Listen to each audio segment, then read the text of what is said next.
Tahimik na kumpara noong kasagsagan ng pandemya. So I would be the ones holding the camera and allowing family to have time to speak with their loved ones. Even, unfortunately, they're either in a coma or they're able to respond. But at least it gave them some sort of comfort when they had that big disconnect, when they stopped texting or they stopped calling because, unfortunately, COVID progressed further. Good morning! Isa sa bawat 4 na Pilipinong nakatira sa New York at New Jersey ay healthcare worker. At noong taong 2020, marami sa mga nasa wing health workers sa Amerika ay mga Pilipino bilang pagkilala at pagbibigay pugay sa sakripisyo nila. Nagbuo ang manunulat na si Ninoch Carrasca ng isang digital memorial, ang kanlungan.net. Sabi ko, we have to break the wall of silence.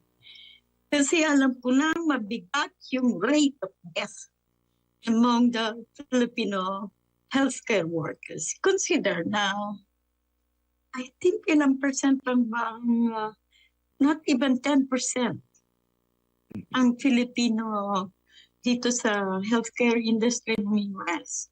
And yet yung rate nila was over 30%. Much ng puti. The same rate as the whites. Ayon sa datos doon sa inyong digital memorial na kanlungan, no? Ang pinakamaraming namatay na healthcare workers of Philippine ancestry ay nasa Estados Unidos, no? Correct. Bakit Estados Unidos? Ang layo, ang laki ng gap. Maraming factors, no? Number one, yung personnel to patient ratio. Kumpara sa Germany, sobra ang baba ng number of doctors to patients, number of nurses to patients sa US. Mm-hmm. Masyadong maraming inaalagaan ang mga healthcare workers dito compared to other places. Number two, of course, there is the racism factor na porky nurse ka, no, na Pinoy, hindi ka masyadong binibigyan ng pangangalaga. Like, merong instance na yung surgical face mask lang ang ginagamit, yung blue, na hindi sufficient kung close contact ka sa pasyente. Number three, yung tendency na kapag nagkulang ng personnel, kasi maraming nagkakasakit, white people, the same rate yan, tatawagan nila yung Pinoy para magrelyebo. So, those three factors. Tapos mabait talaga ang ating healthcare workers eh. Hindi sila masyadong pumatalag.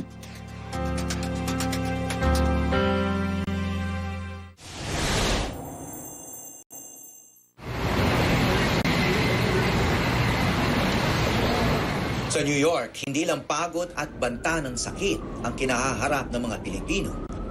Umusbong din ang anti-Asian hate. At naranasan ito ni Arian sa subway. I just had a particularly hard day where I just kept my scrubs and I took the subway like usual.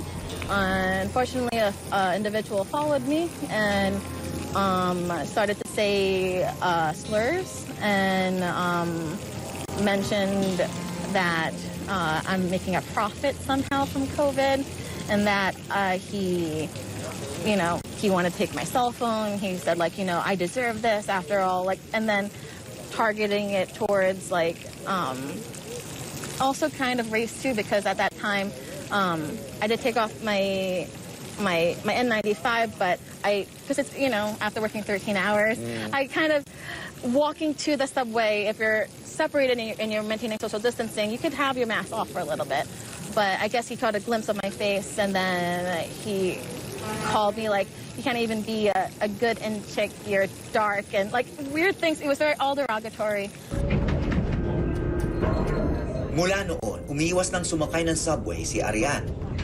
Ayon sa Philippine Consulate sa New York, may naitalang 41 hate crimes na laban sa mga Pilipino mula noong taong 2021 lang. Sa kabila ng mga nababalitang insidenteng tulad nito ngayon, matagal, malalim at masalimuot ang kasaysayan ng Pilipino sa Amerika.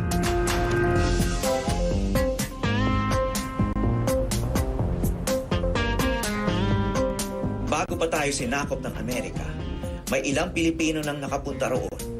Isa sa kanila ay ang ating pambansang bayani.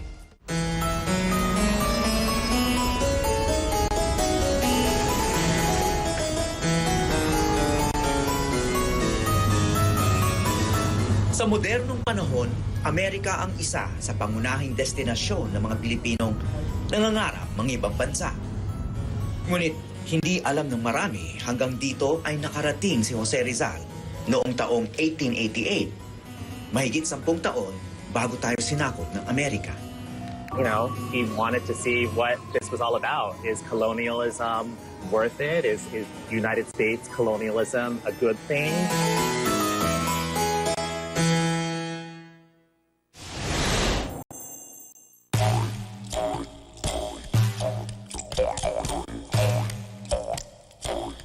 Sa distrito ng Manhattan tumigil si Rizal sa Fifth Avenue Hotel.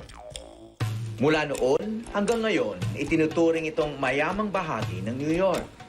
So Rizal coming here, he stayed with the where the elite stayed at the Fifth Avenue Hotel. It's a luxurious hotel where, you know, dignitaries and wealthy people stayed when they came to visit. And, you know, I think at the same time, you know, he was really trying to just understand, you know, what this city was all about. So if he stayed here, he would have been around all the socializing of the wealthy and the elite, but also have access to the working class people that would come to these midtown neighborhoods to work, right? Isa ang Brooklyn Bridge sa kanyang tinitigan. At iginuhit pa niya ito.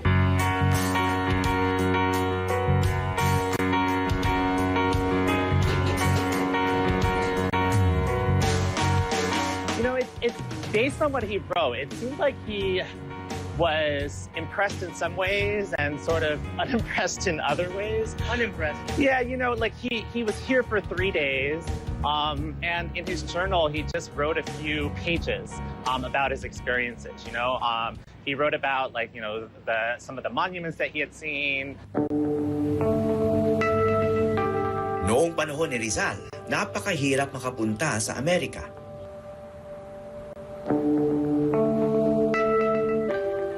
Isinulat ni Rizal na hindi pa siya agad nakababa sa San Francisco dahil sa mahabang quarantine sa barko. Sa kutob ng mga otoridad na may dalang sakit ang mga pasahero galing Asia. Kaya para kay Profesor Nadal, hindi bago ang diskriminasyon at racism sa Amerika. Panapanahon lang.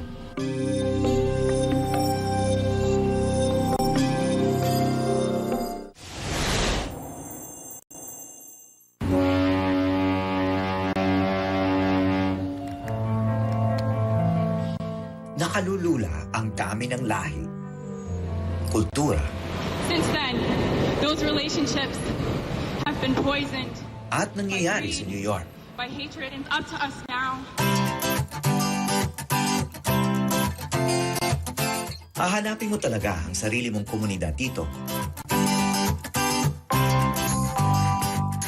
Sa pagbabad namin sa Little Manila, hindi namin gaano napansin ang mga pisyong nagahati sa ating mga Pilipino.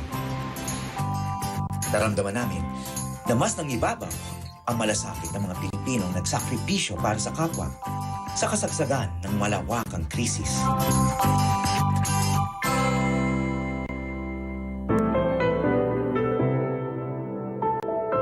Kahit pa buhay ng ilan sa kanila ang naging kapalit nito.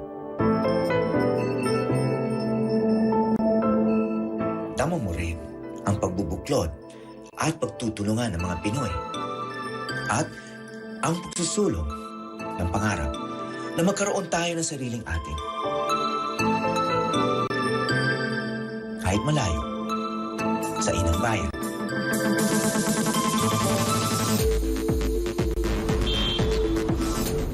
Mula sa New York City sa Amerika, ako si Howie Severino.